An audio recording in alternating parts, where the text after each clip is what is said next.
Bom, na aula de hoje, a gente vai continuar o assunto de vetores, né? Então, a gente definiu o que é um vetor, a gente começou a trabalhar com norma de vetor, tamanho, essas coisas. E o foco da aula de hoje é falar sobre ângulos entre vetores. Esse é o foco principal.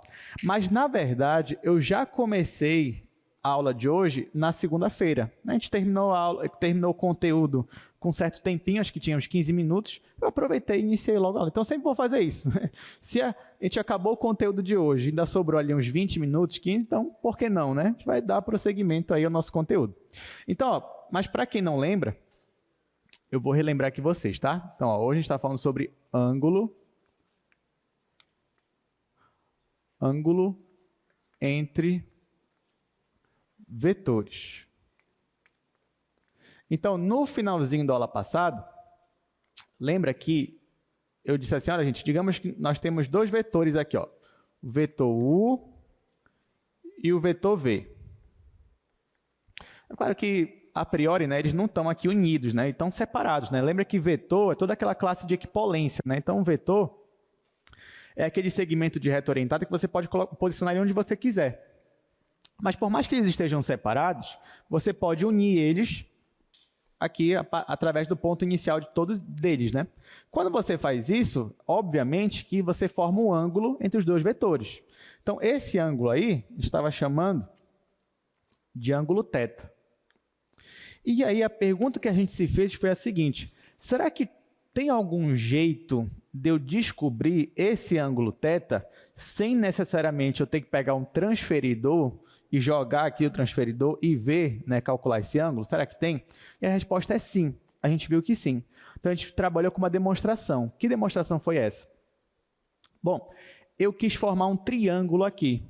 Para formar um triângulo, a gente pegou, ó, esse vetor bem aqui, que vai unir daqui para cá. Esse vetor aqui eu já mostrei para vocês, mas ele é o vetor V menos U. A partir desse triângulo aqui, a gente aplicou, usando as normas, né? Porque esse aqui é o triângulo dos vetores, né? Mas eu posso trabalhar só com triângulo mesmo, as medidas. Aí aqui vai ser norma de U, norma de V e a norma de V menos U. A partir daqui, o que foi que a gente fez? Vocês lembram? O que a gente aplicou aí nesse triângulo? A lei dos cossenos. Então, depois que a gente aplicou a lei dos cossenos, a gente usou todas aquelas propriedades, aquelas 4 propriedades que a gente viu sobre produto interno, ou produto escalar. Depois que a gente aplicou essas propriedades, a gente chegou numa expressãozinha, que é uma expressão muito importante, que foi essa daqui, ó. A gente percebeu que o produto interno entre esses vetores, o produto interno V, ou produto escalar, é igual ao quê? Vocês lembram? Como é? Cosseno θ, ok. Só que, calma, ainda não é produto vetorial. A gente está em produto interno ainda, a gente ainda vai ver produto vetorial. Mas está aqui produto interno. Aí isso daqui, você calcula daquele jeito lá que você já sabe, né? Pega a primeira coordenada, multiplica com a primeira, mais a segunda com a segunda, a terceira com a... Tá. Só que a gente também aprendeu que existe uma relação disso daqui com as normas. Isso. Então, produto interno entre dois vetores é igual a norma de U vezes a norma de V, ou seja, o produto das normas, só que não é só isso, o colega de você já falou, vezes o cosseno desse ângulo θ. Θ é o ângulo entre esses vetores. Então, digamos que você já sabe qual é as coordenadas dos dois vetores. Se você sabe as coordenadas de um vetor, você consegue encontrar a norma dele, sim ou não? Como é que é a expressão da norma? Raiz quadrada, primeira coordenada ao quadrado, mais a segunda, mais a terceira ao quadrado, faz essa continha, isso vai te dar o quê? Um escalar ou um vetor? Um escalar. A norma é um número, a norma é como se fosse o tamanho do vetor. Então, ó, se você tem o vetor U, você tem o vetor V, você consegue achar a norma do vetor U, você consegue achar a norma do vetor V, você consegue calcular o produto interno entre eles, usando aquela expressãozinha que eu acabei de comentar, e aí você quer achar o ângulo entre eles. Então, o que a gente fez? A gente isolou o cosseno de θ aqui. E a gente descobriu que o cosseno de θ vai ser o produto interno entre dois vetores dividido pelas normas. Claro que aqui, gente, eu estou supondo que os vetores são não nulos, tá? Porque a norma ela tem que ser diferente de zero. para eu conseguir dividir isso daqui. Tá? Então, a norma tem que ser diferente de zero. Então, ó, quando eu faço esta expressão aqui, usando essa expressão, eu consigo achar o cosseno do ângulo entre eles. Para achar o ângulo em si, eu uso o arco cosseno. Ou seja, eu uso lá a minha função inversa, né? Como vocês já estão acostumados lá do cálculo 1. Então, isso aqui só foi para relembrar. Então, no final, nós chegamos nessa expressão aqui. Aí, se você falar, nossa, professor, mas essa expressão aqui ela é um pouco grande para eu decorar. Aí eu falo para você, mas quem disse que você vai decorar? Você não vai decorar nada aqui em cálculo 2. Você não lembra dessa expressão, né? Aí o que você vai fazer? Faz isso aqui, ó. Pega aqui, aplica a lei dos cossenos e chega na fórmula. É isso que você vai fazer. Ah, professor, mas é pouco tempo. Não, isso aqui você, da feita que você já entendeu, isso aqui você faz em 5 minutos. Você pronto, já demonstrou, aí já tem a fórmula, aí agora sim você vai usar a fórmula. Tá? Então a gente demonstrou isso daqui na última aula. Bom, a gente parou aqui, pelo menos que eu lembre, a gente só chegou aqui mesmo, comentei um pouquinho, mas a gente vai começar a aula de hoje a partir daqui. O que eu posso usar a partir dessa expressão? Então primeiro eu vou aplicar essa expressão. Vamos voltar aqui para o slide. Voltar não, né? Vamos começar aqui o slide, onde está aí o assunto de hoje. Ó. Aula número 4, a gente vai falar sobre vetores paralelos e ortogonais. Então, claro que vetor paralelo e ortogonal tem a ver com o ângulo, tem a ver com o ângulo entre eles, né? Então, tanto aí para a gente classificar se vetores são paralelos ou ortogonais. Então, vamos lá, a gente vai dividir essa aula em 3 partes. Onde a gente vai falar sobre o ângulo entre vetores, né, que é o que a gente já começou. Depois eu vou falar um pouquinho sobre base canônica e, por último, direção e projeção de um vetor em outro. Então, vamos lá. Aqui, ó, nós já sabemos, né, só relembrando, o que é o produto interno entre vetores. É quando você aplica essa formulazinha aqui. Na verdade, isso aqui já é a definição do produto interno, ou do produto escalar. Então, a gente usou essa definição aqui para descobrir o ângulo entre dois vetores. Formando esse triângulo aqui, a gente aplicou a lei dos cossenos e chegamos nesta expressão aqui, onde a partir dela você encontra o ângulo entre dois vetores. Sabendo disso, vamos resolver então, né? Tem aqui 2 exercícios, você já pode ir fazendo se você quiser, é bom logo que você se adiante mesmo. E a gente vai resolver, ou seja, ele te dá 2 ângulos e ele quer que eu ache o ângulo, quer dizer, ele te dá 2 vetores, né? E ele quer que eu ache o ângulo entre os vetores. Então, vamos lá, exercício número 1, eu só vou colocar aqui primeiro as informações que ele me deu. Então, vetor U é o vetor 1, 2 e 0. E o meu vetor V é o vetor 1, 2, raiz de 15. Então, ele quer que eu descubra o ângulo entre os vetores. É claro que uma forma de você fazer isso é desenhando os vetores no espaço, né? Já que eu estou no R3 aqui, ó, 3 coordenadas. Então, uma forma de você fazer é desenhando espaço, eixo X, eixo Y, eixo Z. Depois você poderia colocar o representante de posição, né, que é o vetor saindo da origem e chegando nesse ponto aqui, que seria o ponto final. Você poderia formar um triângulo retângulo e achar o ângulo entre eles. Isso era uma forma de fazer. Mas agora a gente já sabe de uma outra forma que você não precisa nem desenhar os vetores, que é por meio daquela expressão. Então, para eu achar o cosseno do ângulo entre os dois vetores, eu vou precisar calcular o produto interno entre eles e a norma deles. Depois eu só divido esse valor por esse e eu acho o cosseno do ângulo. Então, a primeira coisa que eu vou fazer aqui é calcular o produto interno. Fazer o produto escalar com V. Então, ó, como é que eu faço isso? Eu multiplico a primeira coordenada com a primeira coordenada. Então, vai ficar 1 vezes 1. Então, 1 vezes 1. Mais, agora a segunda, 2 vezes 2. 2 vezes 2. Mais, ainda tem a última, 0 vezes raiz de 15. 0 vezes raiz de 15. Isso aqui vai dar igual. Aqui vai dar 1, aqui vai dar 4, aqui vai dar 0. Então, 1 mais 4, 5. Pronto. Agora, eu vou calcular a norma dos vetores, para poder usar a minha fórmula lá. Então, ó, a norma de U primeiro. A norma de U vai ser raiz quadrada de 1 ao quadrado mais 2 ao quadrado mais 0 ao quadrado. Então, isso aqui vai dar 0 de novo, né? 1 mais 4, 5. Então, agora vai dar raiz de 5. Coloco aqui. Raiz de 5. Por último, eu faço aqui a norma do meu vetor V. E aqui vai ficar raiz de 1 ao quadrado,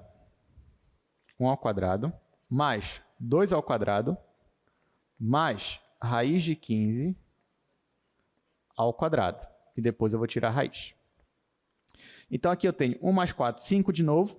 Aqui, raiz de 15 ao quadrado vai dar só o 15. Então, vou ter 15 mais 5, 20. Então, vai ficar raiz quadrada de 20. Até aqui tá tranquilo, gente?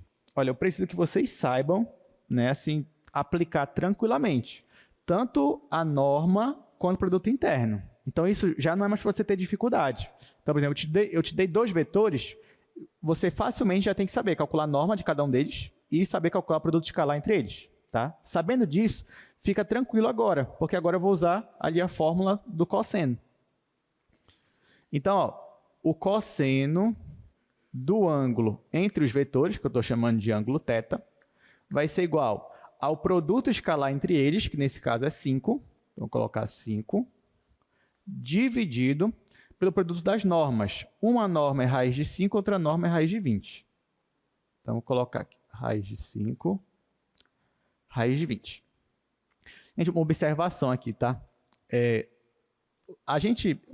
Semestre passado, eu apliquei uma prova que tinha, uma das questões era assim, descubra o ângulo entre os vetores. Né? Então, a pessoa tinha que usar essa expressão aqui, né? Então, a pessoa tinha que calcular o produto interno, tinha que calcular aqui as normas, depois tinha que jogar na expressão. Só que, o que aconteceu? Muita gente, por exemplo, chegou nessa expressão aqui e viu e falou assim, nossa, 5 sobre raiz de 5, raiz de 20, aí a pessoa já desistiu. Ela falou, não, isso aqui não é um ângulo notável, né? A pessoa pensou. Ela deixou aqui, assim a resposta. Aí depois, ou então a pessoa fez o seguinte, ela colocou assim, θ é igual a arco cosseno disso que está aqui, né? Isso aqui. E deixou a resposta assim, né? E aí eu descontei um pontinho, mas não foi muito, mas descontei um ponto, né? E aí depois muita gente não entendeu, né? E aí eu tive que explicar que, na verdade, na prova, o ângulo era um ângulo notável. Era 30 graus, 45 ou 60, né? Π sobre 3, π sobre 6, π sobre 4. Só que a pessoa ela só não desenvolveu a fração. Então, toda vez que você vê você chegou nessa parte aqui, tente desenvolver ao máximo a fração para que você veja, porque provavelmente, né, ou pelo menos pode ser que seja um ângulo notável. Então, na sua prova, fique ligado nisso, tá bom? Então, ó, por exemplo, nesse caso aqui, o que eu poderia fazer? Aqui, eu poderia simplificar de várias maneiras, tá? Mas uma maneira que eu gosto é a seguinte, ó, eu tenho raiz de 5, raiz de 20. Tem uma propriedade de raiz quadrada que, se o índice é o mesmo, você pode simplesmente multiplicar aqui o que está dentro da raiz. Então, vamos multiplicar 5 vezes 20. Aí vai ficar raiz de 5 vezes 20. Então, isso aqui vai ficar 5 sobre raiz de 100. Né? 5 vezes 20, 100. E raiz de 100 é uma raiz exata. Qual é? É 10. Então, ó, o cosseno de θ vai ser 5 dividido para 10. E aí eu posso simplificar. Então, isso aqui vai dar 1 sobre 2. Ora, o cosseno de θ é 1 sobre 2. Então, qual é esse ângulo aqui que o cosseno é 1 sobre 2? 60 graus. Ou em radiano, π sobre 3. Então, nesse caso aqui, ó, o θ ele é π sobre 3. Aqui, como a gente não desenhou os vetores, você poderia me questionar, você poderia falar, professor, mas quem me garante que esse ângulo aqui não é o do quarto quadrante, por exemplo? Porque aqui eu estou assumindo que é do primeiro. Né? O que me garante? É porque, na verdade, gente, se você tem 2 vetores, posso até usar o giz aqui, ó, para eu considerar o ângulo entre eles, eu poderia considerar 2 ângulos, né? Porque, ó, por exemplo, eu poderia considerar o ângulo menorzinho, mas você percebe que existe um outro ângulo formado entre eles, né? Que é esse maiorzão aqui. Então, para considerar ângulo entre vetores, a gente sempre considera o menor ângulo que eles formam, tá? O menor ângulo. Então, já que eu estou considerando o menor ângulo entre eles, eu nunca vou passar do segundo quadrante. Porque, então, o maior ângulo que eles podem formar seria 180 graus, ou π radiano. Porque se eu passar de 180, aí esse ângulo aqui já não vai ser mais o menor. Então, o menor vem para cá, para baixo. Entenderam? Então, sempre, quando eu pergunto de ângulo entre vetores, eu sempre estou considerando o menor ângulo entre eles. Tá? Então, já que eu estou considerando o menor ângulo entre dois vetores, sempre esse ângulo vai estar ou no primeiro ou no segundo quadrante. Não vai estar no terceiro nem no quarto. Deu para entender? Tudo certinho? Então, por isso, se eu sei que esse ângulo aqui, esse cosseno, esse ângulo está no primeiro ou no segundo, então, se deu 1/2 positivo, então é porque está no primeiro. Tá? Então, porque eu tenho π/3 radianos. Alguma dúvida? Tudo bem? Então, tá bom. Então, acabou a questão, né? Era só isso que ele queria. Ah, professor, eu queria desenhar. Posso desenhar? Pode. Você pode desenhar. Ia valer na prova? Ia. Não tem problema nenhum. Então, bora desenhar esses ângulos aí. É a mesma questão, tá? Eu já terminei, mas eu vou desenhar agora esses ângulos para a gente também enxergar de outra forma. Então, para desenhar, eu vou fazer aqui os 3 eixos. Eixo X, eixo Y, eixo Z. E aí, para eu desenhar esses vetores, como vocês já estão vendo aí na tela, eu vou marcar esses pontos aqui. Vou marcar o ponto 1, 2 e 0, e depois eu vou marcar o ponto 1, 2, raiz de 5. O 1 é em X, então bora dizer que o 1 está bem aqui, por exemplo. Então, 1 em X, 2 em Y. Então, eu marco 2 aqui. Então, digamos que aqui é 1, então aqui vai ser o 2. Aí eu vou marcar esse meu pontinho bem aqui. 2. No caso do U, o Z é 0. Né? Pode perceber, no caso do vetor U, o Z é 0. Então, eu já paro aqui nesse ponto mesmo, porque não tem altura, né? A cota é 0. Então, esse já é o ponto que eu quero. É o ponto 1, 2 e 0 em Z. Então, agora, para eu desenhar o meu vetor U, basta eu puxar um vetor, saindo da origem e chegando nesse ponto. Vou até fazer de outra cor. Então, ó, o meu vetor U vai ser saindo da origem e chegando nesse pontinho aqui. Tá? Esse é o meu vetor U. É o vetor que sai da origem e chega no ponto 1, 2 e 0. Tá, agora eu vou desenhar o meu vetor V. No caso do meu vetor V, em X ele é 1 também, em Y ele é 2 também, só que em Z ele não é 0. Em Z ele é raiz de 15. Raiz de 15 está próximo de raiz de 16, que é 4. Então, eu vou tentar marcar aqui no eixo Z algo perto de 4, né? Perto do número 4 aqui. Então, eu venho marcando. Ó. Então, digamos que aqui é 1, 2, 3. Então, vai ser mais ou menos por aqui. E aí, o que eu faço? Eu vou projetar paralelamente, ó, vou aproveitar que o meu vetor U já está onde eu quero, né? Porque na hora que eu for projetar aqui, eu vou projetar de forma paralela até essa direção aqui. Então, eu venho e projeto mais ou menos para cá. Ó, lembrando que eu estou tentando fazer paralelo a essa projeção aqui, a essa direção. E agora, nesse pontinho aqui, eu vou subir com ele, né? Porque eu tenho que ser paralelo ao eixo Z. Então, eu vou subindo aqui. E eu vou marcar mais ou menos esse pontinho aqui. Esse ponto é o ponto 1 em X, 2 em Y, e aqui eu estou supondo que é raiz de 15 em Z. Então, o meu vetor V é o vetor que sai da origem e chega nesse ponto aqui. Então, eu venho e desenho um vetor bem aqui. Só que agora esse aqui é o vetor V. Deixa eu apagar que eu escrevi vetor U aqui. Vetor V. Pronto. Tá? Então, ó, é isso que está acontecendo. Eu tenho o meu vetor, eu tenho o vetor V. E o ângulo que eu achei foi esse ângulo bem aqui, entre os dois vetores, que é o que nós estamos chamando de ângulo θ. Então, perceba que esses vetores aqui, eles formam, ó, se eu fosse considerar essa projeção aqui, essa altura, bem aqui está formando um triângulo retângulo.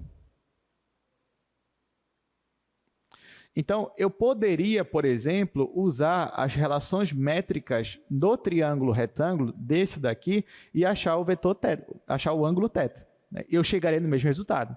Só que note que isso daqui, né, provavelmente lhe daria um pouquinho mais de trabalho, porque você ainda ia ter que desenhar, você ainda ia ter que analisar geometricamente, ia ver onde é que está o triângulo retângulo, quem é o cateto aqui adjacente, quem é o cateto aqui oposto, quem é a hipotenusa. E nesse caso também, assim, facilitou de alguma forma, porque a primeira coordenada e a segunda dos ângulos é a mesma, 1 e 2.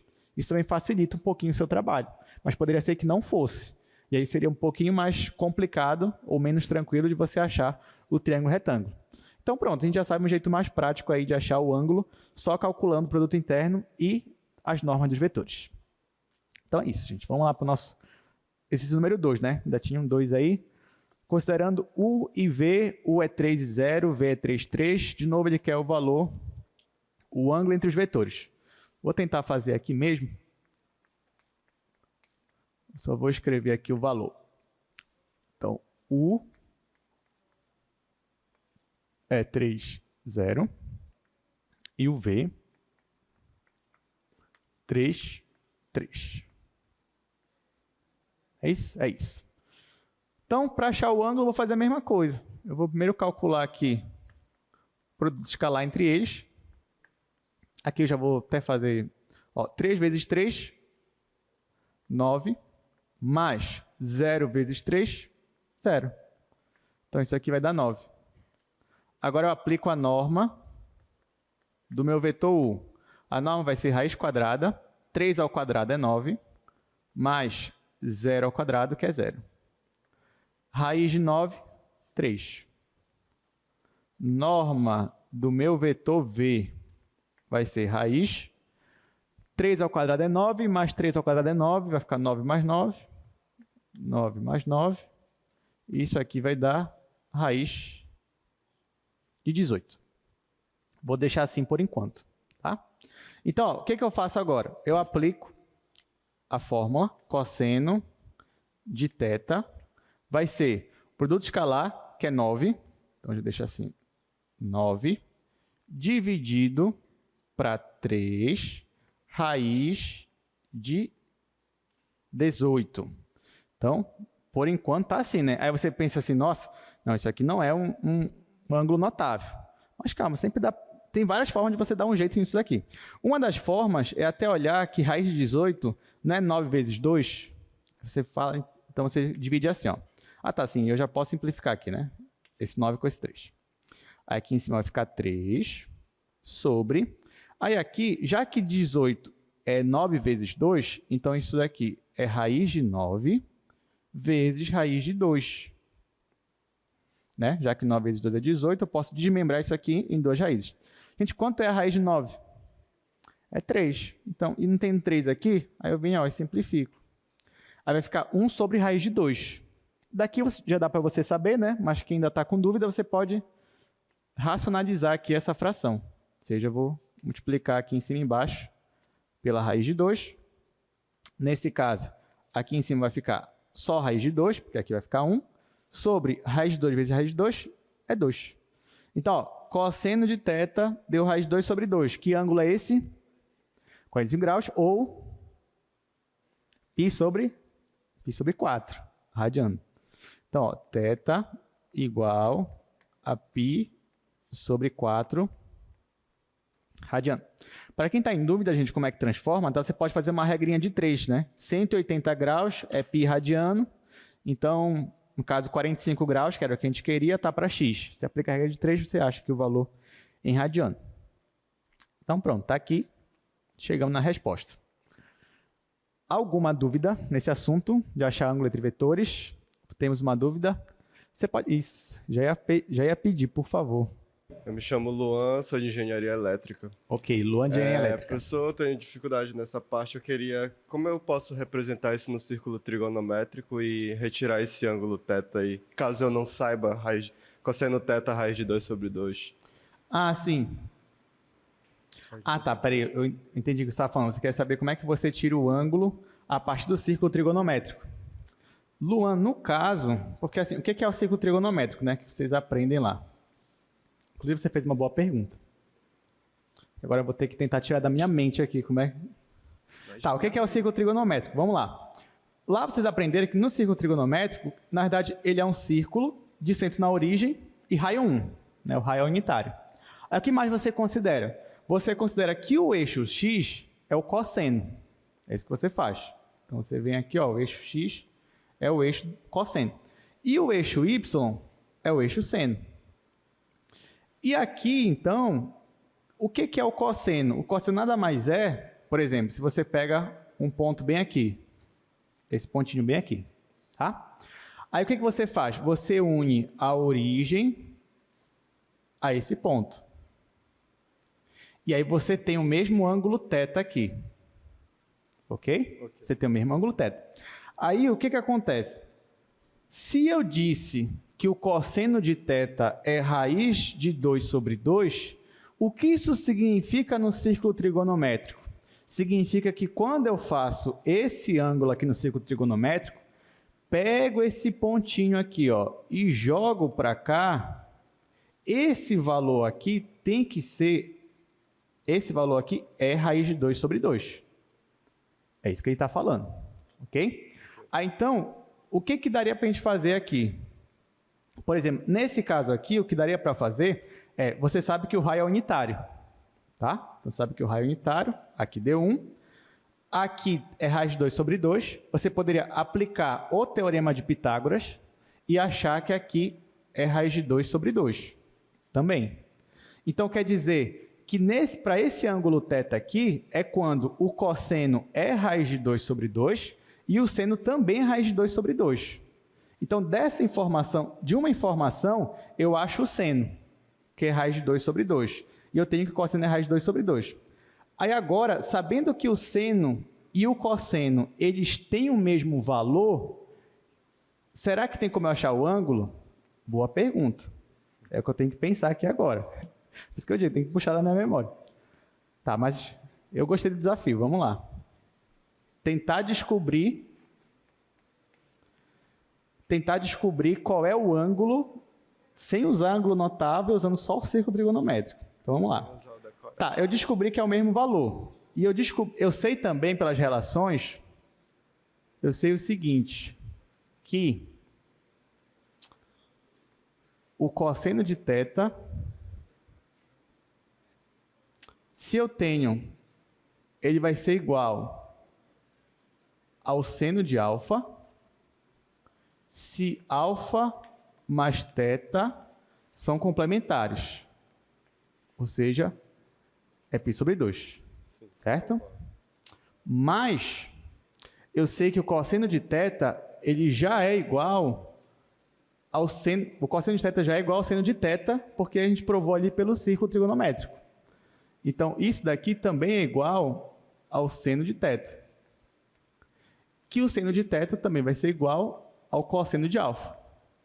Então, eu creio que a partir daqui, eu consigo mostrar que alfa e θ são iguais. Se o alfa e θ são iguais, por essa relação aqui, alfa é igual a θ. Então, eu vou ter 2θ igual a π sobre 2. Então, θ vai ser π sobre 4. Pronto. Achei. Usando só o círculo trigonométrico. Nesse caso aí. Então, nesse caso, eu não conhecia os ângulos notáveis, mas note que eu precisei utilizar outras propriedades de trigonometria, né? Por exemplo, eu tive que lembrar o que era o círculo trigonométrico, qual é a definição dele, usei Pitágoras, descobri que o seno é igual ao cosseno, depois eu usei o fato de que cosseno de θ é igual a seno de θ se θ mais alfa eles são complementares, depois usei o que eu descobri ali, que o cosseno de θ é igual ao seno de θ, que nesse caso é igual ao cosseno de alfa, para deduzir então que os dois ângulos são iguais, o alfa mais θ, para chamar o alfa de θ e descobrir π sobre 4. Aí tu vai falar assim, professor, o senhor teve mais trabalho fazendo isso, certo? De fato, tive mais trabalho. Normalmente, o que a gente repassa? O que a gente faz numa questão dessa? É importante que você saiba, pelo menos, os ângulos notáveis, né? Por exemplo, os aqui são os ângulos notáveis. 30 graus, 45 graus, 60 graus. Pelo círculo trigonométrico também, você consegue deduzir facilmente outros ângulos. Por exemplo, 90 graus, você consegue saber quanto é seno e cosseno, 180, 270, e tem aquelas relações, outras relações no círculo também, que você consegue descobrir, por exemplo, para o ângulo de 150 graus, já que 150 é 180 menos 30. Então, o que eu quero dizer com isso? Para você que tem dificuldade, pegue pelo menos os ângulos notáveis, 30, 45, 60, lembre algumas coisas do círculo trigonométrico, caso caia outros, tipo 90, 180, 270, né? A partir daí, você consegue descobrir, né, numa questão nossa de cálculo 2, você consegue descobrir quem é o ângulo. Aí, caso a pessoa só tenha dificuldade em transformar para radiano, você usa a regra de 3, tá? A regra de 3 está tranquilo para você, né? Você usa a regra de 3, transforma para radiano. E é isso. Ah, professor, mas e se na prova cair um ângulo assim que eu não sei, por exemplo, 15 graus? Aí tem o arco metade, mas bora colocar 10 graus, bora colocar 7 graus, 39 graus. E aí, o que eu faço? Nesse caso, normalmente, na universidade, não é assim difícil acontecer esses ângulos, mas normalmente na universidade, quando você faz um curso de física ou alguma matéria de engenharia, que você tem que trabalhar com ângulos que não são os notáveis, você pode usar a calculadora. Se tem a calculadora científica, você consegue calcular lá, né? Porque sem a calculadora, realmente você teria que ter um trabalho, ter que aplicar uns teoremas, ter que aplicar probabilidade, porque você viu que eu já tive um trabalho só com esse que é o 45 graus, que é o ângulo onde tem a propriedade do seno ser igual ao cosseno, tá? Mas aí você vai me dizer, professor, então em cálculo 2, vou poder usar a calculadora? Não. Caso não apareça um ângulo notável, um ângulo assim que seja fácil de deduzir, aí sim você poderia dizer assim, é o arco seno de tal valor, tá? Mas normalmente eu vou sempre tentar deixar um ângulo notável para você. Tá bom. Beleza? Beleza. Obrigado, professor. Palmas para o Luan. Excelente pergunta. Fez um desafio aí para mim. Tudo bem, gostei. Olha, Luan, eu pensei que eu ia dizer que eu não ia conseguir, que eu ia te trazer na próxima aula, né? Porque sabe que uma coisa é ao vivo, né? Ao vivo você fica assim, nossa... Mas esse que é a parte boa, né? O desafio, assim. Mas também, se eu não conseguisse, eu tenho que falar, gente. Semana que vem eu trago para vocês. Semana passada me perguntaram uma coisa que eu não sabia, né? Perguntaram assim, professor, qual é o nome desse símbolo aqui do produto escalar? Eu disse que eu realmente nunca pesquisei, não sei. Porque a gente está acostumado com parêntese, colchete ou chaves, né? Aí eu até disse, não, eu vou pesquisar, vou fazer na próxima aula. Eu já pesquisei, não achei ainda. Que eu pesquisei rápido, mas ainda vou pesquisar para trazer aqui qual é o nome desse símbolozinho aqui, porque na matemática a gente usa tanto e estou tão acostumado que eu realmente nunca parei para pensar. Bom, é isso, né? Acabou aqui, então vamos continuar. Gente, agora que... Eu vou até fazer aqui no quadro antes de mostrar no slide para vocês. Agora que a gente sabe dessas coisas, como achar um ângulo entre dois vetores, eu queria comentar com vocês aqui algumas propriedades, algumas proposições, tá? Então, olha só, eu vou colocar isso aqui como observação, mas isso aqui que eu vou fazer, na verdade, é uma proposição já. Vamos considerar aqui, sejam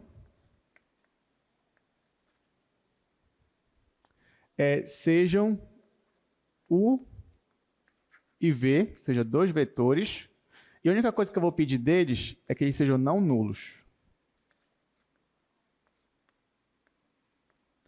Antes de eu falar dessa observação, eu lembrei que eu tenho que comentar uma outra coisa com vocês, tá? Então, eu vou chamar isso aqui de observação 2, e eu vou fazer primeiro minha observação 1. Vou colocar aqui nesse quadro, nesse outro quadro.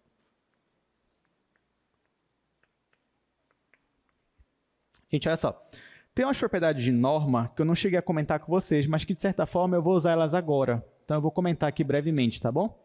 Então, olha só, você já sabe que a norma de um vetor, digamos que esse vetor aqui, esse vetor U, é um vetor de 3 coordenadas, mas poderia ser 2, poderia ser 4, poderia ser 5. Então, a norma desse vetor U vai ser raiz quadrada de x ao quadrado mais y ao quadrado mais e ao quadrado. Gente, já que a norma é dada por essa expressão aqui, eu pergunto para vocês, é possível que a norma de um vetor seja negativa? Sim ou não? Não. Por que não? Porque note que aqui dentro eu só tenho x quadrado, y quadrado, z quadrado. E claro que eu estou considerando x, y, z números reais, não estou considerando complexo, tá? Então, ó, aqui dentro eu só tenho números não negativos, porque o menor valor que esse x quadrado pode assumir, qual é? É zero, que é quando x é zero. Então, a norma de um vetor, já que ela é dada por essa forma aqui, então a norma de um vetor ela é sempre maior ou igual que zero. E eu te pergunto o seguinte, a norma de um vetor ela vai ser zero quando acontecer o que aqui? Quando o vetor for nulo. Por quê? Professor, porque para ser nulo isso daqui, o x tem que ser zero, para isso aqui dar zero, o y tem que ser zero e o z tem que ser zero. Aí você vai me dizer, professor, mas esse x quadrado não poderia cancelar com y ao quadrado? Não, porque como eu acabei de falar, para um número cancelar com outro, teria que ser, por exemplo, mais 5 menos 5, né, já que é uma operação de soma, mais 10 menos 10. Só que isso nunca vai acontecer, porque isso aqui é tudo não negativo. Então, a única forma disso aqui zerar é se todos esses elementos aqui forem zero. Mas se x, y e z forem zero ao mesmo tempo, então eu estou com o vetor nulo. O que eu estou tentando mostrar para vocês é que a norma de um vetor ela é sempre maior ou igual que zero, e ela vai ser zero se e somente se o seu vetor u for o vetor nulo. Tá? O vetor nulo eu vou representar como um zerinho com uma seta. Tá? Ou seja, se o meu vetor é não nulo, então a norma nunca vai ser zero. A norma só vai ser zero se o meu vetor for o vetor nulo, tá? E vice-versa. É isso que eu estou dizendo. Então, por enquanto, eu vou usar essa informação aqui. Então, vamos lá. Por isso que eu pedi, sejam dois vetores U e V não nulos. Se eles são não nulos, o que eu estou querendo dizer? Que a norma deles não é zero. Nesse caso, é maior que zero, né? Tá, então sejam U e V não nulos. Você já sabe o seguinte, ó, que o produto escalar V é norma de U vezes norma de V vezes cosseno de θ. Isso aqui você já sabe, que é o que a gente está trabalhando. Então, vamos imaginar que o produto escalar de U com V seja nulo. Ó, vamos imaginar que o produto escalar de U com V seja igual a zero. Nesse caso, o que isso significa usando a expressão? Se U escalar com V é zero, então norma de U vezes norma de V vezes cosseno θ é igual a zero. Certo ou errado? Porque ó, isso daqui é igual a isso daqui. Então, se isso daqui é zero, isso aqui também vai ser zero. Gente, só que eu estou multiplicando. Estou multiplicando isso vezes isso vezes isso. E eu estou dizendo que isso aqui é zero. Se eu tenho multiplicações dando zero, então pelo menos um desses que estão multiplicando é zero, para poder dar zero. Mas quem é zero aqui? A norma de U pode ser zero? Não, porque o vetor é não nulo. Então, ó, esse daqui é diferente, essa norma de U aqui é diferente de zero. A norma de V pode ser zero? Não, porque é não nulo, então a norma de V não pode ser zero. Olha, então quem sobrou para ser zero aqui? Só cosseno θ. Então, isto daqui significa que o cosseno de θ, que é o zero, se o cosseno de θ é zero, no primeiro e no segundo quadrante, quando é que isso acontece? Quando o θ é igual a quanto? Quando o θ é 90 graus. Tá? No primeiro e no segundo quadrante, o cosseno só vai ser zero se o θ for 90 graus, ou π sobre 2 radiano.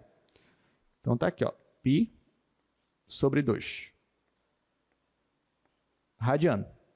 Então, o que a gente acabou de perceber é que se o produto interno entre dois vetores for nulo, significa que o ângulo entre os vetores é π sobre 2, o que significa que seus vetores são perpendiculares, ou ortogonais também, como a gente está chamando aqui. Então, se o produto interno de dois vetores for nulo, quer dizer que os seus vetores são ortogonais, são perpendiculares, eles formam um ângulo de 90 graus ou π sobre 2 radiano entre eles. Vocês lembram que na aula passada a gente resolveu um produto interno e não deu zero? Você lembra disso? Pois é, agora a gente sabe o que significa. Aqueles dois vetores, eles eram perpendiculares. Eles formavam um ângulo de π sobre 2 radiano. Entenderam, gente? Então você já sabe, né? Se eu perguntar para vocês assim, gente, esses dois vetores aqui são perpendiculares entre si? Aí o que você vai fazer? Você vai desenhar os vetores? Não, você vai só aplicar logo o produto escalar. Se o produto escalar for zero, é porque eles são. Se não for zero, é porque eles não são. É isso que você vai fazer. Então, bora aplicar, né, isso daí agora. Vamos lá, você pode vir aqui no microfone, que essa pergunta também é boa.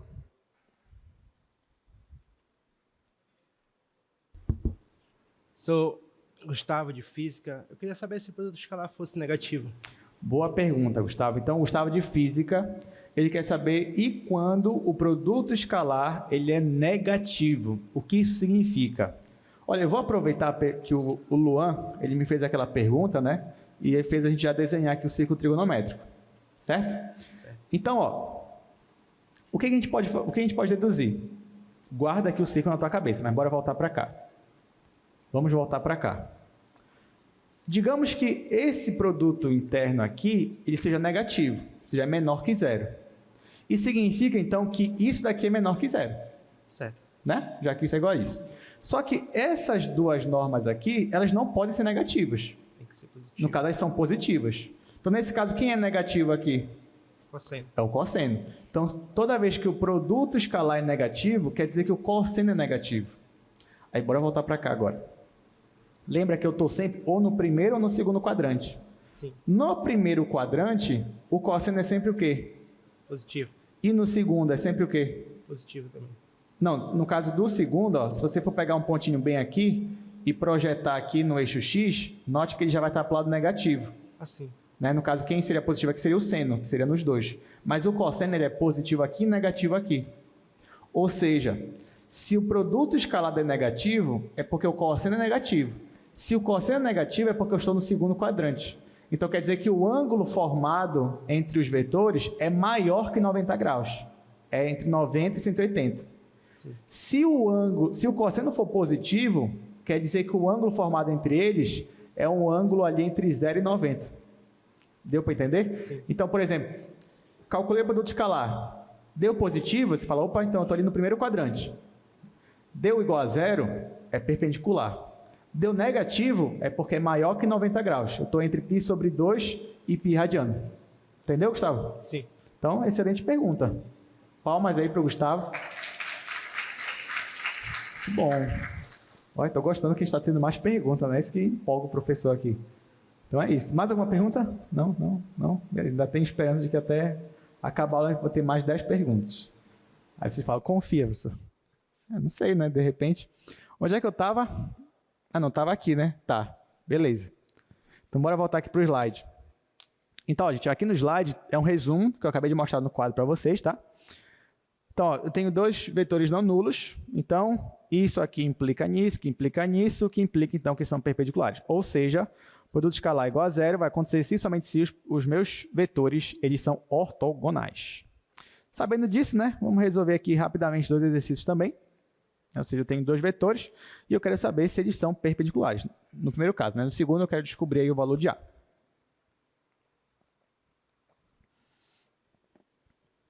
Então, eu vou usar aqui, vou usar o primeiro quadro lá.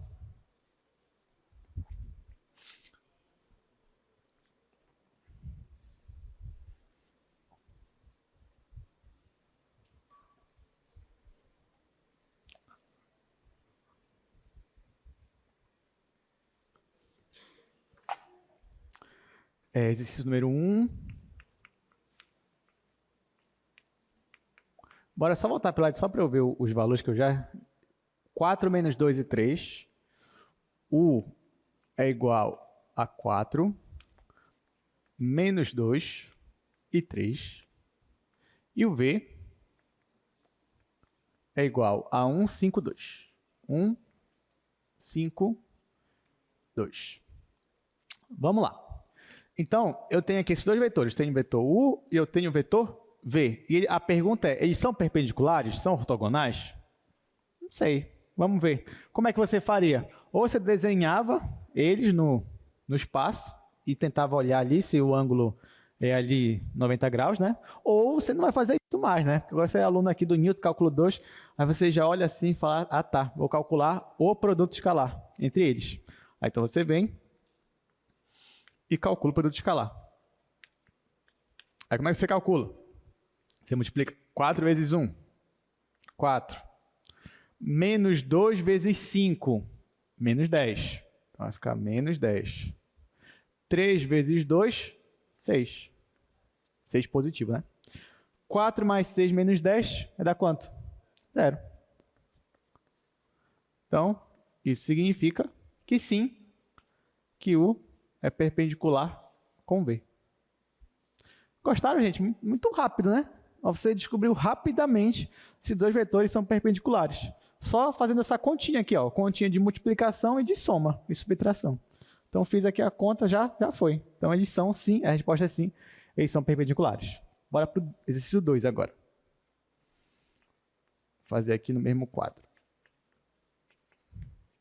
Bora só voltar para o slide que eu sabe que eu não decoro nada. Aqui. Tá. O vetor U é 5 e menos 3, o vetor V é A e 2. Só colocar aqui. Vetor U é 5 e menos 3. 5 e menos 3. E o meu vetor V é A em X e 2 em Y. Tá, só que a pergunta agora é o seguinte, ó, gente. Vamos voltar aqui para o quadro. Ele te dá dois vetores, aí, só que uma das coordenadas é uma constante A. Você não sabe ainda qual é. Mas o que ele pede? Ele fala assim, olha, qual deve ser o valor de A para que esses vetores aqui eles sejam perpendiculares? Esse que ele quer saber. Ora, você já sabe que para dois vetores serem perpendiculares, o produto interno ele tem que ser 0. Aqui. Então, eu vou começar a partir daqui. Então, nesse caso, ele quer que sejam perpendiculares. Ele só quer que você ache aqui o valor do A. Então, você vem, você já sabe, para ser perpendicular, o produto interno com V tem que ser igual a 0. Mas quem seria o produto escalar de U com V? Vai ser 5 vezes A, 5A. Então, aqui vai ficar 5A. E aqui, menos 3 vezes 2, menos 6. Então, aqui vai ficar 5A menos 6 tem que ser igual a 0. Tá? Então, olha só, o que eu estou fazendo?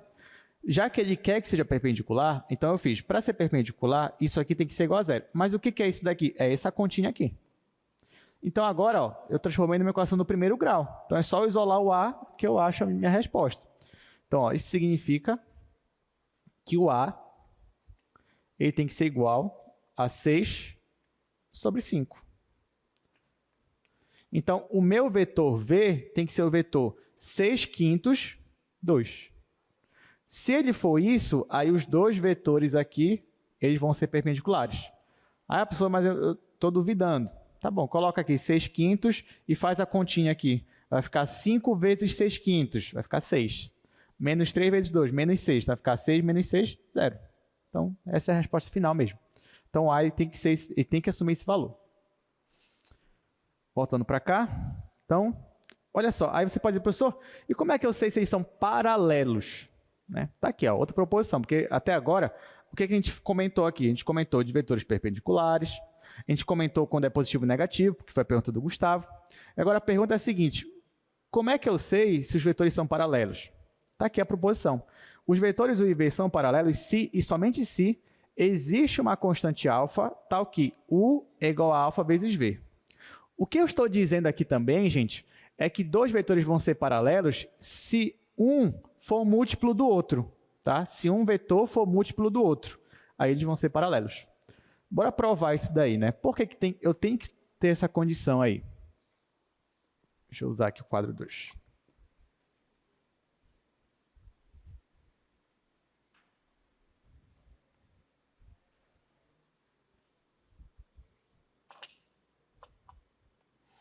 Aí eu sei somente sim, mas eu só vou provar uma das direções, tá? Que eu quero mostrar aqui mesmo. Ah, tá, que eles são paralelos, né? Então eu quero mostrar o seguinte.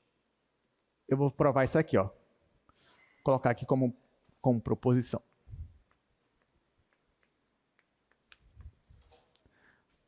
Aí, aqui diz que U é igual a alfa V, se e somente se U é paralelo a V. Tá? Então, é isso que diz aí. Sendo alfa, né, uma constante. Então, gente, eu vou provar isso daqui. Né? Matematicamente, isso aqui é uma relação aqui de ida e volta, tá? Então, eu teria que fazer 2 demonstrações. Mas, eu sei que vocês gostam muito de demonstração, mas ainda assim não vou fazer ela completa, vou fazer só uma parte, tá? Mas a outra você até pode fazer como dever de casa. Então, eu vou partir daqui. Eu vou dizer que U é múltiplo de V e vou mostrar, então, que U é paralelo a V, se isso aqui acontece. Então, ó, se U é múltiplo de V, como é que eu provo que eles são paralelos? Para 2 vetores serem paralelos, qual tem que ser o ângulo entre eles? O que vocês acham? Tem que ser qual? Pois é, ou eles têm que estar na mesma direção e sentido, assim. Então, nesse caso, o ângulo entre eles é 0. Mas também pode ser, ó, eu não estou, digamos, prendendo que eles estejam no mesmo sentido, né? Então, pode ser, por exemplo, que um esteja para cá, outro esteja para lá. Nesse caso, qual é o ângulo entre eles? 180, ou π radiano. Tá? Então, o que eu quero provar aqui é que se U é múltiplo de V, então o ângulo formado entre eles ou é 0 ou é π radianos. É isso que eu quero mostrar. Mas para eu mostrar o ângulo formado entre eles, eu vou ter que usar a expressão que a gente está usando direto aqui na aula, que é a seguinte expressão. Ó. Cosseno de θ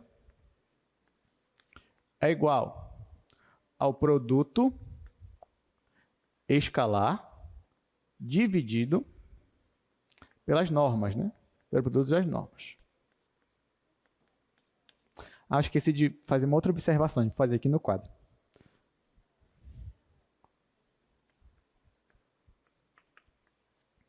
Gente, vocês saberiam me dizer, isso aqui é uma propriedade de norma também, por isso que eu disse que eu deveria ter visto algumas propriedades com vocês antes. Vamos supor que eu tenho alfa é um escalar. Né? Então, quem seria a norma de alfa vezes um vetor U? Vocês já param para pensar? Pois é, seria alfa vezes a norma de U. Mas antes, só tem um detalhe aí. É nesse caminho mesmo, só que só tem um detalhezinho. Qual é o detalhe? Vamos ver. Antes, ó, o que seria se eu tenho U? Bora considerar U só com x e y, mas também se fosse com z, tanto faz. Só porque eu quero economizar espaço, considerando só x e y. Então, se U é igual a x e y, quem seria o alfa U, gente? Seria um escalar vezes um vetor. Aí você pega o alfa e multiplicar com cada coordenada. Então, como é que ficaria esse novo vetor? Ficaria alfa x, alfa y. Nesse caso, quem seria essa norma? A norma de alfa U seria a raiz quadrada disso daqui ao quadrado, que é alfa ao quadrado x quadrado, mais isso aqui ao quadrado, que é alfa ao quadrado, y ao quadrado. Posso colocar o alfa ao quadrado em evidência, e aqui ó, seria o seguinte, seria a norma de alfa U seria igual, posso separar em 2 raízes, ficaria raiz de alfa ao quadrado, raiz de x quadrado mais y ao quadrado. Tá? Então, a única coisa que eu fiz foi colocar o alfa em evidência, aí ficou alfa vezes isso daqui, aí eu separei em 2 raízes. O que é raiz de alfa ao quadrado? É alfa, mas não é só alfa. Módulo de alfa, né? Módulo de alfa, não esqueça. Então, aqui é módulo de alfa. Então, aqui, ó, a norma de alfa U vai ser módulo de alfa vezes essa raiz. Só que essa raiz é o quê? É a norma de U. Então, a módulo de alfa vezes a norma de U. Então, realmente, é o que o colega de vocês até comentou. Isso daqui é a constante vezes a norma, só que o módulo da constante, tá? O módulo do escalar. Estou falando isso porque a gente vai usar isso agora. Né? Então, vamos voltar para cá. Então, tá aqui, ó. Temos isso daqui. Só que lembrando que eu estou supondo ó, que U é igual a alfa vezes V. Então, como é que vai ficar aqui em cima? Vou colocar assim, cosseno de θ igual. Aqui vai ficar alfa V, né? Que é o escalar com V. Aqui vai ficar norma de U, de U não, agora é alfa V, vai ficar norma de alfa V, vezes a norma de V. Aí, o que dá para fazer aqui, gente? Olha, a gente já viu, vocês concordam comigo que isso daqui, isso é uma propriedade que a gente viu na aula passada, eu posso tirar, digamos, essa constante aqui do produto interno.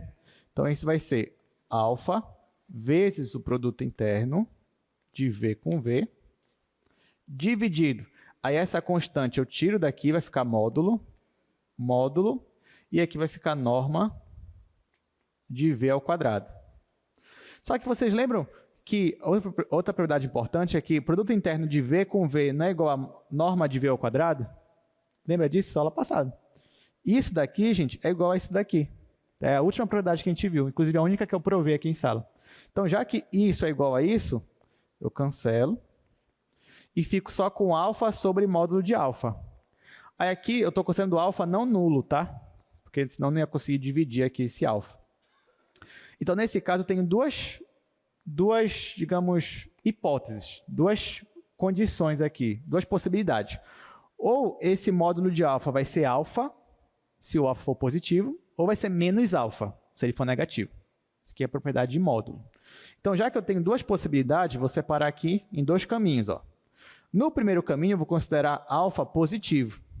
Se alfa é positivo, então o módulo de alfa é igual a alfa. E aqui eu vou ter alfa sobre alfa, que simplificando, é igual a 1.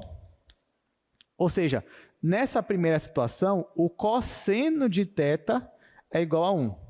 Então, que ângulo é esse que o cosseno de θ é 1? É o zero. Muito bem. Então, isso significa que o θ é igual a zero. Na segunda hipótese, eu vou considerar alfa aqui, vou considerar o alfa como negativo.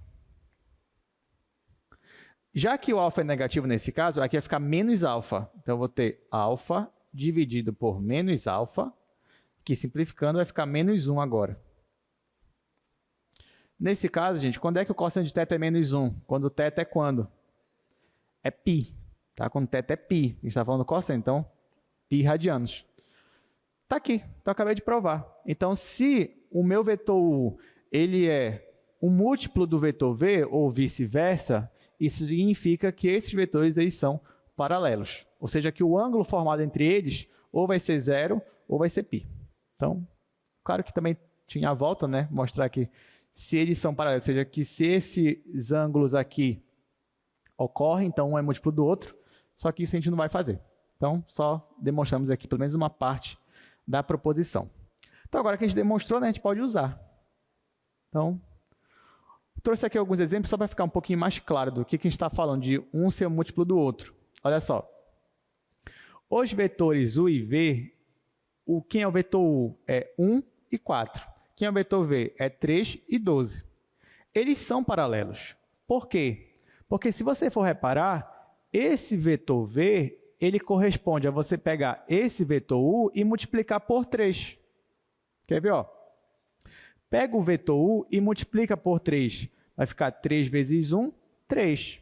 3 vezes 4, 12. Ou seja, o meu vetor V é um múltiplo do U. Ele é 3 vezes o U. Então, toda vez que você vê dois vetores e você percebe, nossa, eu consigo multiplicar esse vetor por uma constante, sei lá, 2, 3, 10, e chega no outro vetor, é porque eles são, um é múltiplo do outro, que significa que eles são paralelos. Outro exemplo aqui, ó. Esses dois vetores, U é 4 e 8 e V menos 2, menos 4. Eles são paralelos. Por quê? Porque basta você pegar o seu vetor U, ou melhor, basta você pegar o seu vetor V e multiplicar por menos 2. Bora multiplicar por menos 2. Menos 2 vezes menos 2 vai dar 4. Menos 2 vezes menos 4 vai dar 8 positivo. Então, eu consigo chegar no vetor U só multiplicando o V por uma constante. Nesse caso, a constante é menos 2. E esse daí, ó, eu estou afirmando que eles não são paralelos. Por que eles não são paralelos? U e V.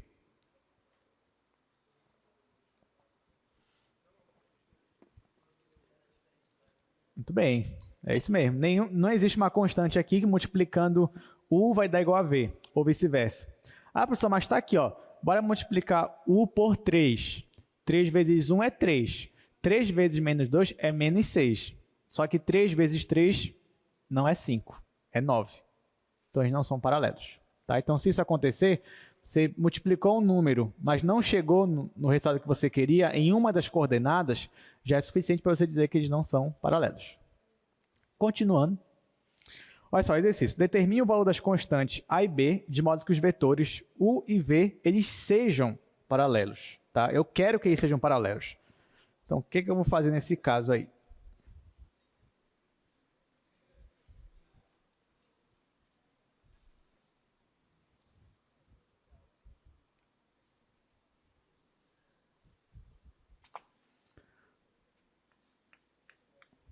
Só vou escrever aqui. O vetor U é o vetor 4, 1 e 3. Já o vetor V é o vetor 6, A e B. Então, é isso aqui. No caso, ele quer que eu ache quem é o A e quem é o B. Então, ó, nesse caso, ele quer que os vetores sejam paralelos. Mas dizer que os vetores são paralelos quer dizer que um é um múltiplo do outro. Então, já vou começar afirmando isso, né? Que um é múltiplo do outro, já que ele quer que eu comece por aí.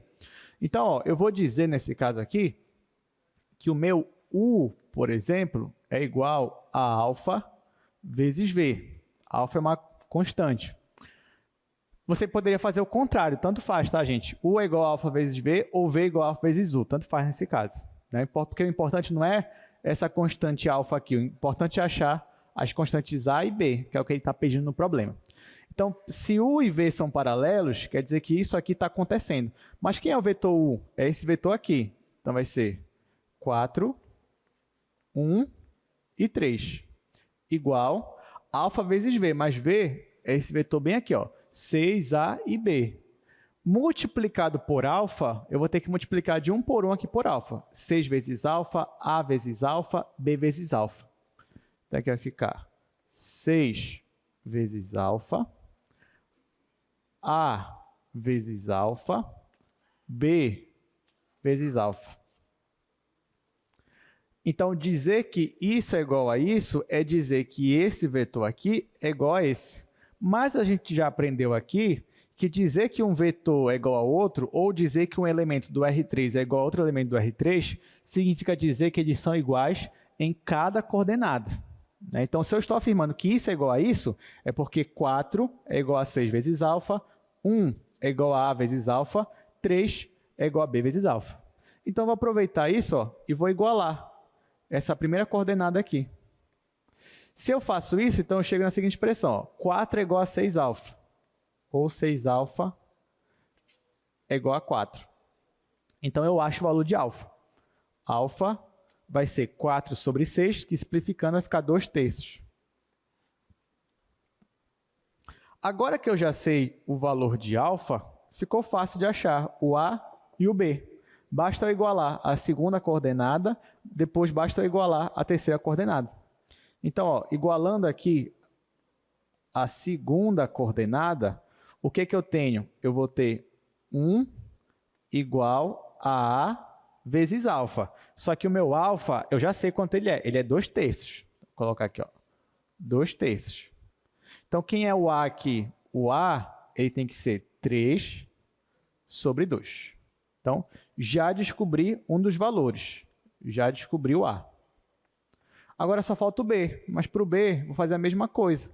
Eu vou igualar aqui a terceira coordenada. Então, ó, nesse caso, o 3, que é esse daqui, tem que ser igual a B vezes alfa. Só que o alfa eu já sei que ele é 2/3. Então, ó, multiplicando por 3 e dividido por 2, eu acho que o meu B é 9 sobre 2. Então, achei o valor do A, achei o valor do B. Então, para que eles sejam paralelos, o A tem que assumir esse valor e o B tem que assumir esse valor aqui. Alguma dúvida nessa questão? Tudo certinho? Então, vamos lá, vamos continuar. Eu queria falar agora um pouquinho com vocês, gente, sobre base canônica. Tá? Então, eu vou começar no quadro, mas depois a gente vem aqui para o slide. Então, ó, ainda nesse estudo aqui de vetores,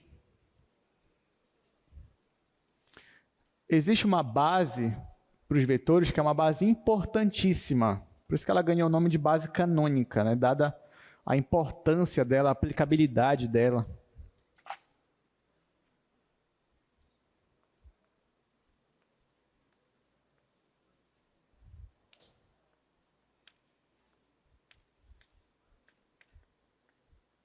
Gente, o que é base canônica? Vamos lá.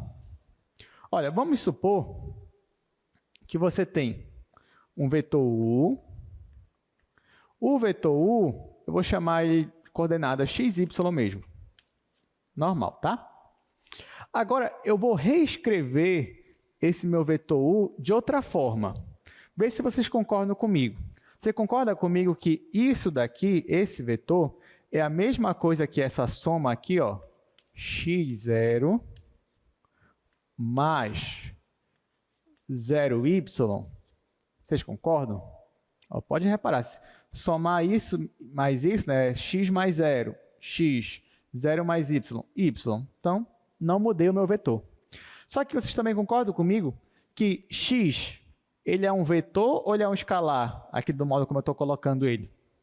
Só o x, só o x. Só o x, ele é um vetor ou um escalar? É um escalar. Então, eu vou escrever ele assim agora. Eu vou escrever esse vetor como sendo x, que ele é um escalar, vezes o meu vetor U0. Ó, eu escrevi isso assim. E aqui também eu vou fazer a mesma coisa. Vou escrever como sendo y vezes o vetor 0 e 1.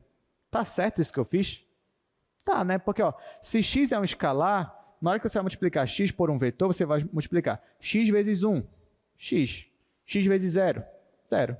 Aqui é a mesma coisa. Y vezes 0, 0. Y vezes 1, y. Então, perceba, o que eu estou fazendo aqui? Ó? Eu estou pegando um vetor U qualquer e eu estou desmembrando ele em dois vetores, como sendo aqui, ó, escalar vezes um vetor, escalar vezes um vetor.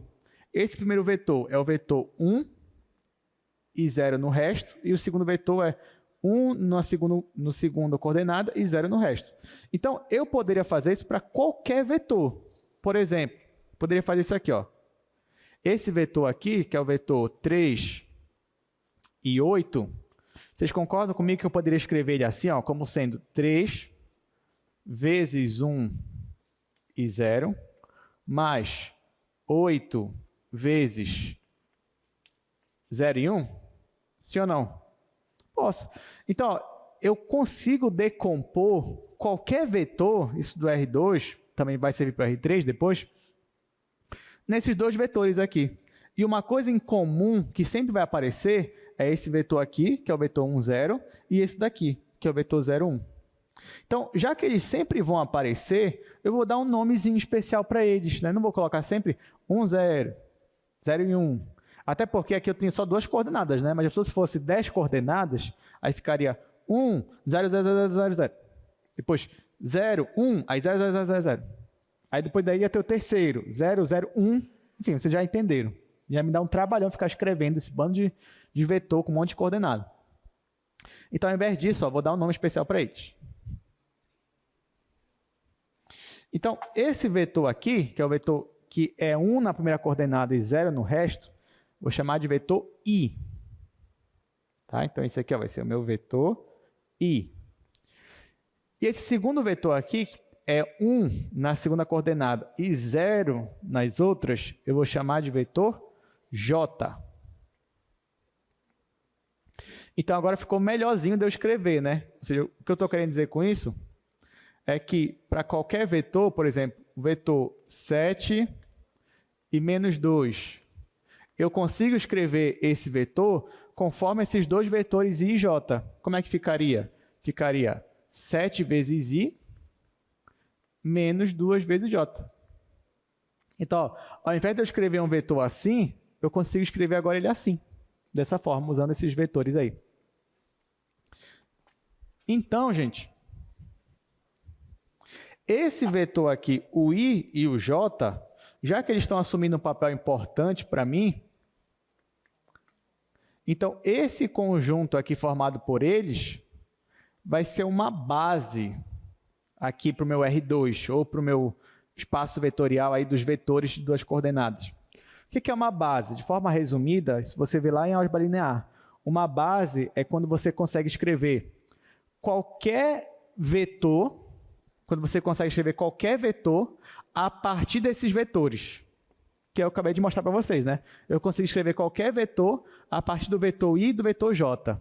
Aí, nesse caso, eu digo que o I e o J eles geram o espaço inteiro. E uma segunda condição é que eles sejam linearmente independentes. Mas isso é uma coisa que você vê lá na álgebra linear, é algo um pouquinho mais técnico. Enfim, quando isso acontece, eu chamo isso aqui de uma base. Como essa base aqui ela é muito importante, você vê ela várias vezes, esse raciocínio, ela ficou conhecida como base canônica. Tá? Ou seja, uma coisa que ficou canonizada, uma coisa que ficou eternizada, uma coisa que ficou na história e dada a importância dela. Então, toda vez que eu pedir para você assim, olha, escreva para mim um vetor na base canônica. É simplesmente você escrever um vetor conforme I e J. Se for em duas coordenadas, né? Se for 3, vai ter que aparecer um terceiro vetor aqui, que eu vou chamar de K. Aí quem seria o vetor I? Seria o vetor 1, 0, 0. O J, 0, 1, 0. E o K, 0, 0, 1. Entenderam? Tranquilo, né? Beleza, então, deixa eu só dar alguns exemplos aqui. Isso daí, só um resuminho do que eu já fiz, tá? A gente vive no quadro. Isso também serviria para o R3, tá, gente? Só que nesse caso, ia aparecer um terceiro vetor, que eu estou chamando de vetor K. Aqui só alguns exemplos, me ajudem aí. Primeiro exemplo, esse vetor aqui, eu quero escrever na base canônica. Como é que ficaria? Esse daqui. Pi menos 2J. Está aqui. Pi menos 2J. Esse daqui, gente, como é que ficaria? 11i mais 0J mais raiz de 5K. Está aqui. Ó, não aparece o 0J, né? Mas por quê? Porque é zero. Então, toda vez que você vê aqui a base canônica e você percebe que não tem o i, é porque a primeira coordenada é 0. Se não tiver o j, porque a segunda é 0. E assim por diante. Tá? Então, claro, se você também na sua prova colocasse 11 mais 0j mais raiz de 5k, não estaria errado. Você estaria acertando sem problema nenhum. Só que você só estava sendo um pouco redundante, mas estaria certo. Esse aqui agora, aqui é o contrário, né? Eu já estou te dando a base canônica, era que tu me deu a coordenada do vetor. Como é que ficaria? 0 em i, menos 6 em y, e o número de Euler no z, né? Então, ficaria assim, ó. Gente, cuidado. Aqui eu coloquei na ordem, né? Mas eu poderia bagunçar a ordem. Poderia colocar assim, EK menos 6J mais I. Aí, mas você vê, né? O I ele é sempre a primeira coordenada, o J é a segunda e o K é a terceira. É isso. Então, vamos chegar aqui, estamos chegando à nossa última parte agora, que é falar sobre direção e projeção de um vetor. Eu falei da base canônica porque eu precisava dela para chegar nessa parte aqui de direção e projeção de um vetor. Então, vamos lá. Vamos começar aqui com o vetor U. Eu vou começar no plano cartesiano, né? Mas depois a gente vai passar para o espaço. Então, digamos que eu tenho aqui um vetor U e note, digamos que eu queira saber a direção do vetor. O que é direção mesmo? Direção é mais ou menos aquela reta suposta que ele está apoiado, né? Então, como é que você fala a direção de um vetor? Bom, se ele estiver deitado, você fala que a direção é horizontal. Se ele estiver em pé, totalmente em pé, você fala que a direção é vertical. E quando ele não estiver nem totalmente deitado, nem totalmente em pé? Aí, nesse caso, então, você pode usar os ângulos formados aqui. Ou o ângulo formado com eixo X, ou o ângulo formado com eixo Y. Então, nesse caso, você poderia dizer, por exemplo, se eu te perguntar qual é a direção do meu vetor 1, e digamos que esse ângulo aqui seja π sobre 4 radianos, ou 45 graus. Aí você vai dizer, a direção dele é 45 graus com eixo X. Aí já está subentendendo que essa que é a direção. Então, você inclinaria ele 45 graus a partir do seu eixo X. Só que uma forma de você encontrar, digamos que eu queria encontrar esse ângulo θ aí. Tem formas que você já sabe como é que faz, né? Se eu te perguntasse, gente, como é que eu acho o ângulo θ? Como é que a gente estava fazendo até então? Você formava um triângulo aqui, né? Onde aqui a base do triângulo era a coordenada x do vetor u, a altura do triângulo era a coordenada y do vetor, e você usava aí a lei, quer dizer, usava as relações métricas do triângulo retângulo, e você achava quanto valia esse ângulo θ. Isso é uma maneira de você resolver, inclusive é uma maneira muito boa, a gente vai até usar ela daqui a pouco, em uma demonstração. Mas agora eu só queria relatar para vocês que a gente tem uma outra forma de achar o ângulo θ, que é usando o vetor i da base canônica. Então eu vou fazer isso agora com vocês. Vou fazer aqui no quadro.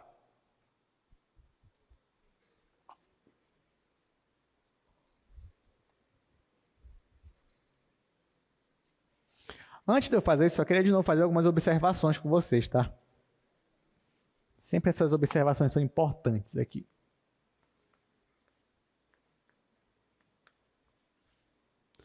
Gente, a primeira observação é a seguinte, ó. Se eu tenho aqui o meu plano cartesiano, deixar assim logo. Aqui é x, aqui é y. E eu pedisse para vocês, gente, posiciona para mim no plano cartesiano o vetor i e o vetor j. Aí como é que você faria? Até mostrei para vocês, né? Quem é o vetor i? O vetor i é o vetor 1 e 0. O vetor j é o vetor 0 e 1. Então, para eu posicionar o meu vetor i aqui no plano cartesiano, em x ele é 1. Então, venho aqui, vou achar 1, vamos dizer que o 1 está bem aqui. Em y ele é 0. Então, se y ele é 0, aqui. Então, esse já é o meu ponto final. Então, quem é o meu vetor i? É um vetor que sai da origem e chega aqui no ponto 1 em x. Esse é o meu vetor i. E quem seria o meu vetor j? Ele é 0 em x agora, mas ele é 1 em y. Então, digamos que 1 está bem aqui. Então, ele sai da origem e chega aqui no pontinho 1. Então, ó, o meu vetor i ele vai ser um vetor que sempre vai estar apoiado no eixo x, já que ele só tem coordenada em x. O meu vetor j ele sempre vai estar apoiado no eixo y. Outra coisa importante é que, claro que existem infinitos vetores que estão apoiados no eixo x, né? Não é só o i. Poderia fazer aqui infinitos vetores que estariam apoiados no eixo x. Mas por que é bom usar o i? Porque além de ser parte da base canônica, você já parou para perceber quanto é a norma do vetor i? Quer ver? Ó, vamos calcular aqui rapidamente. A norma do vetor i vai ser raiz quadrada de 1 ao quadrado mais 0 ao quadrado. Isso aqui vai dar 1. Quanto é a raiz de 1? 1. Se eu fosse calcular a norma do vetor j, ia dar a mesma coisa, ia dar 1. Ou seja, esses vetores da base canônica são vetores unitários. Ó, então, depende das demonstrações, isso vai simplificar as coisas, que aí a norma deles vai ser 1. E aí eu consigo trabalhar melhor com a demonstração que eu estou fazendo. Uma outra coisa, gente, que eu queria que vocês percebessem é o seguinte, ó. Digamos que o U é um vetor aqui, ó, xy, tá? Quanto dá o produto interno de U com I? Quanto dá esse produto interno aqui de U com I? Quem é I? É o vetor 1 e 0. Então, como é que ficaria? Isso aqui ficaria x vezes 1, né? X vezes 1, mais y vezes 0. Claro que y vezes 0, isso aqui vai zerar. E eu vou ter só o x. Ou seja, quando eu faço o produto escalar com o meu vetor da base canônica i, isso vai me dar exatamente o x, a primeira coordenada do vetor u. Você já deve imaginar também que se eu faço o produto escalar de u com j, vai ficar x vezes 0 mais y vezes 1. Então, vai dar o próprio y. Então, essa é outra propriedade aí que surge, né, a partir da base canônica. Gente, isso aqui que eu fiz também serve para o espaço, tá? Então, poderia ter aqui mais um eixo, onde eu teria posicionar aqui o I, o J e o K. Tudo certo com essas observações? Então, agora sim, a gente vai mostrar aqui o que eu queria. Vou fazer aqui no terceiro.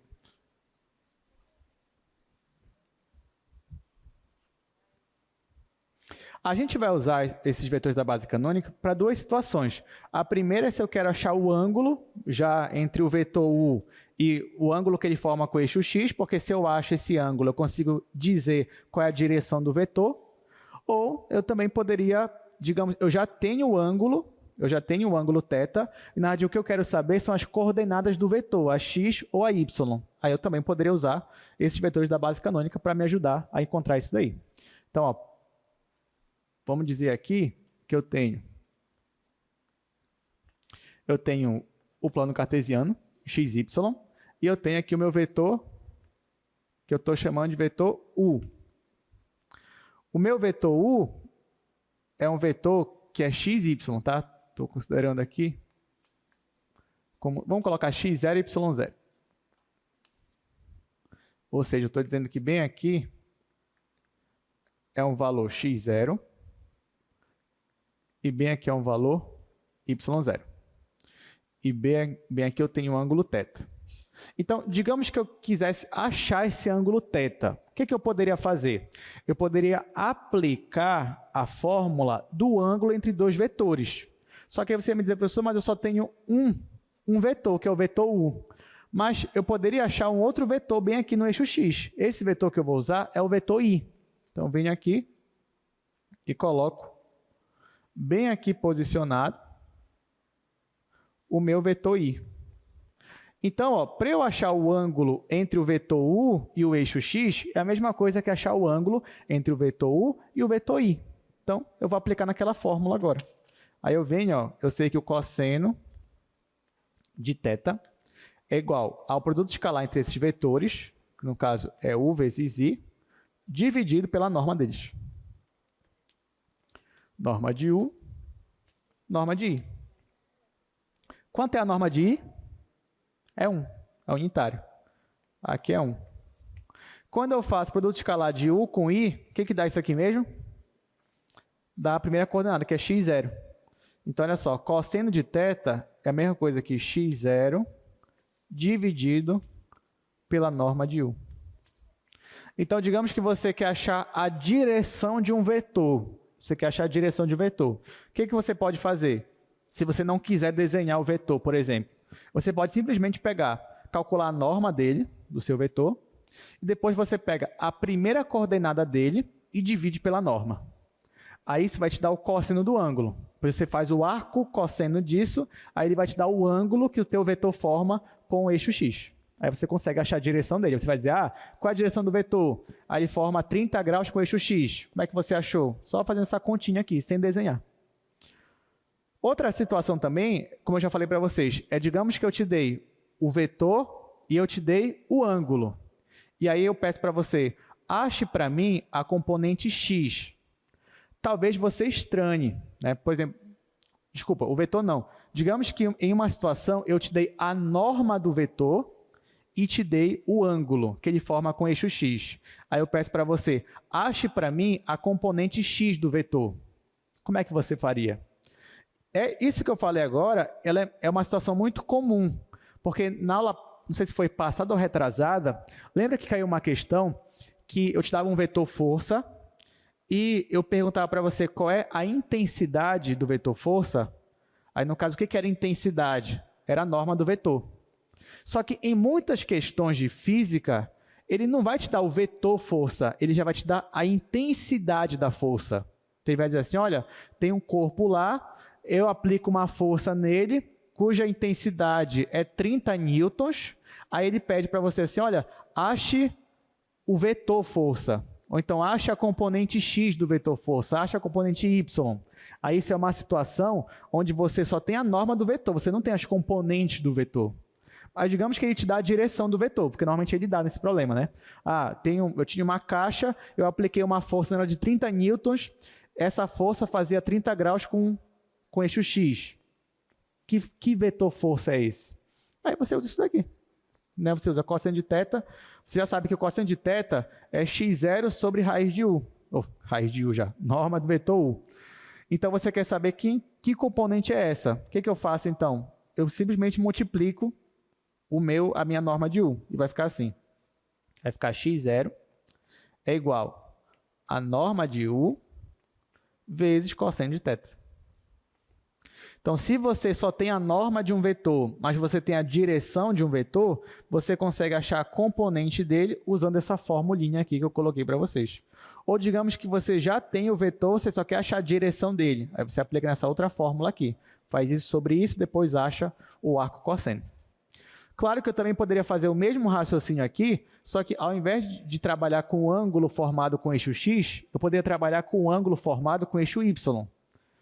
Digamos que poderia trabalhar com esse ângulo aqui, que eu vou chamar agora de alfa.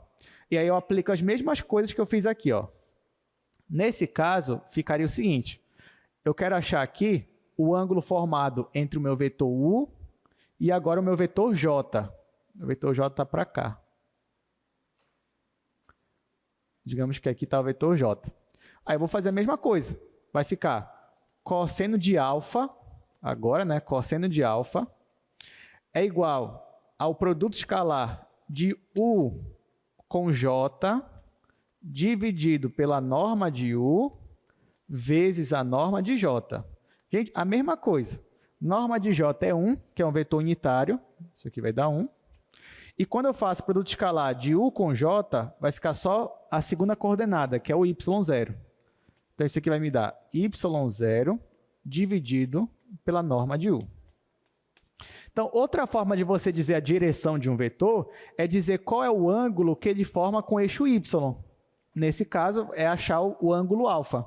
Aí eu poderia simplesmente colocar aqui nessa divisão e depois achar o arco cosseno disso. Aí eu ia achar o ângulo formado com o vetor u e o meu eixo y. A mesma coisa, ó, eu poderia isolar esse y0 aqui.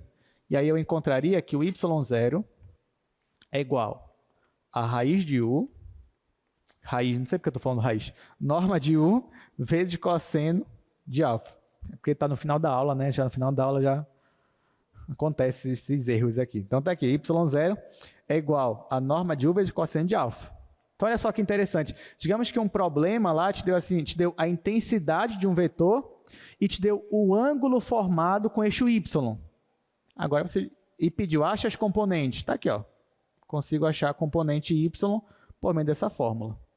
É claro que nesse caso, perceba que o alfa e o θ, eles são complementares, né? Então até eu comentei ainda agora na pergunta do Luan, se eles são complementares, quer dizer que o cosseno de alfa é igual ao seno de θ. Então você poderia substituir isso daí como sendo norma de u vezes seno de θ. Que é o que aparece normalmente, né? Se eu quero achar a componente x, eu faço norma vezes cosseno de θ. Se eu quero achar a componente y, eu faço a norma vezes o seno de θ, usando as relações trigonométricas. Entenderam, gente? E aí, gostaram? Legal, né? Ver a direção e tal, beleza. Vamos continuar. A gente ainda tem 7 minutos, é muita coisa, 7 minutos. Dá para fazer muita coisa. Olha só, uma outra coisa, gente. Isso que a gente fez aqui também serviria para o espaço. Tá? Só que no espaço, ó, você vai ter 3 ângulos. Você vai ter o ângulo formado do vetor v, por exemplo, com o eixo x, que aqui o desenho tá um pouco confuso, mas na verdade o ângulo formado do vetor v com o eixo x, que é esse eixo vermelho, eu estou chamando de ângulo alfa. O ângulo formado entre o vetor v e o eixo y, que é o verdinho aqui, eu estou chamando de beta. E o ângulo formado do meu vetor v com o eixo z, que é esse azul, estou chamando de ângulo aqui lambda. E aí eu aplico as mesmas coisas que eu fiz aqui, e aí eu consigo achar o ângulo lambda, o ângulo beta, o ângulo alfa, usando essas fórmulas que a gente usou aqui no quadro. Por último, para encerrar, vamos falar agora só de projeção de um vetor. E aí aqui acaba a aula, tá? Esse é o último assunto de hoje. Mas estaremos, faltam 5 minutos só, né? Se não fosse o último. Gente, perceba o seguinte. E se eu quero projetar um vetor em cima de um outro vetor? Isso também acontece muito em problemas da física, da engenharia. Ó, porque nota que o que eu estou colocando aí? Nota que eu tenho esse vetor U que está em azul e eu tenho o vetor V que está em vermelho. E eu estou projetando o meu vetor U em V, ou seja, é como se eu estivesse fazendo a sombra do meu vetor U no vetor V. E aí eu quero achar esse vetorzinho que aparece aí, que nesse caso é o vetor que vai de P até S. Então, como é que eu faria isso? Projeção. Se não der para a gente terminar essa parte, a gente termina na próxima aula, mas pelo menos bora tentar começar aqui. Então, gente, primeiro, eu só queria fazer uma observação, ó, porque esse negócio de projeção é uma coisa que a gente já vinha fazendo. Porque, ó, se você tem um plano cartesiano e você tem aqui o seu vetor U, quando você acha a coordenada do vetor U aqui no eixo X, é como se você estivesse projetando o seu vetor U em X. Porque o que é projetar? É quando você faz a sombra dele no eixo. E o que é, tecnicamente, achar a sombra de um vetor no eixo? É quando você pega o ponto final do vetor, ponto final aqui dele, e você projeta ele de forma perpendicular ao eixo, tá? De forma a formar um ângulo de 90 graus. Então, você vem aqui, ó, e projeta ele bem aqui.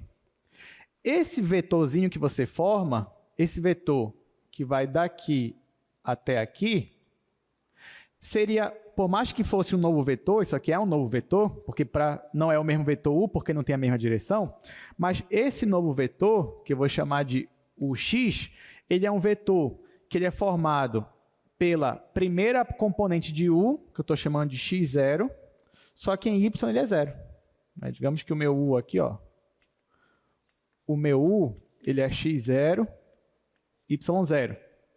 Então, o que é projetar o meu vetor U no eixo X? É eu achar esse meu vetor aqui, esse vetor projeção, e esse vetor projeção ele é formado pela primeira componente do U, só que zero nas outras. Da mesma forma, eu poderia projetar o meu vetor U em Y, posso chamar esse novo vetor de UY, e quem seria esse meu UY, né? O Y seria um vetor onde em x ele é zero, e em y ele vai ter a mesma componente y0. Então, isso aqui você aprende lá no ensino médio. Você pega um vetor, você decompõe ele em dois, né? Um dos vetores é a projeção dele em x, outro é a projeção dele em y. Os três vetores aqui, o x e o y, eles formam um triângulo retângulo. E aí você consegue achar as componentes aí desses outros vetores.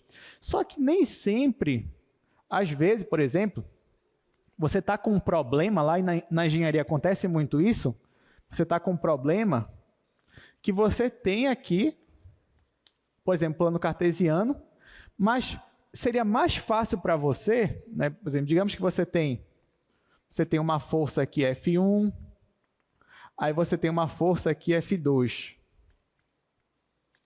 Aí, digamos que você tem uma outra força para cá, enfim, tem uma situação mais ou menos assim. Aí você percebe o seguinte, que seria tão mais fácil se o eixo X estivesse nessa direção aqui e o eixo Y nessa direção aqui. Aí então é como se você estivesse rotacionando o plano cartesiano, para ficar mais fácil de você trabalhar com ele. Então, de certa forma, o que você está fazendo aqui é pegando um vetor e projetando ele não necessariamente no eixo X ou no eixo Y, que é o que a gente está comentando aí, né? Ou seja, eu estou pegando aqui um vetor U, e bem aqui eu tenho um vetor V. Aí, gente, eu quero projetar... E aqui, digamos que está o eixo X e o eixo Y. Vamos colocar aqui o eixo X, digamos que ele está assim, só vou tracejar. Ó, o eixo X está aqui, o eixo Y está aqui. Aí, só que o seu interesse é projetar U não no eixo X e nem no eixo Y. Você quer projetar U na direção do vetor V. Ou seja, você quer projetar ele aqui, ó. Você quer projetar ele aqui, esse vetor U.